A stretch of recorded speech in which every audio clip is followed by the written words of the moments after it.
we're gonna go over 10 tips and tricks every equestrian should know. And when I say every equestrian, I mean every equestrian. When you're measuring a saddle for your seat size, Western and English saddles are actually measured differently. So a Western saddle, you measure from the back of the pommel to the front of the cantle, and you go from the deepest point of the pommel to the seat seam on the edge of the cantle.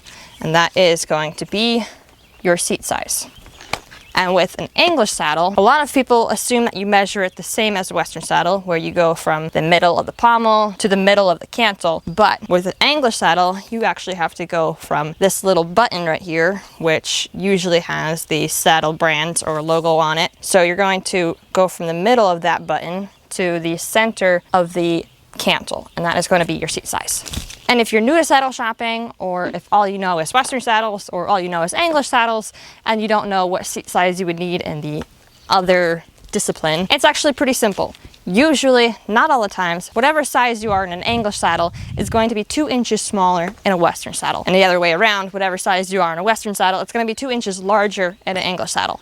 But that's not always the case, because depending on the type of saddle, the brand, the model, or whatever, especially with English saddles, it's going to really change the feel of the seat. Even though there are 2 English saddles that could both measure a 17-inch, one could feel a lot bigger than the other depending on if it has a really deep seat, if it's a shallow seat, it could feel like it has more or less support area on it. So say you're an average and 17-inch in an English saddle, you're going to be probably a 15-inch in a Western saddle. Or other way around, if you're a 15-inch in a Western saddle, you're most likely going to be around in a 17-inch in an English saddle. It's perfectly okay to soak your leather saddle, as long as you give it a really good scrubbing with oil and wax once it's dried, which I was planning on doing, but then it started raining out of nowhere, so I'm just gonna have to do it tomorrow.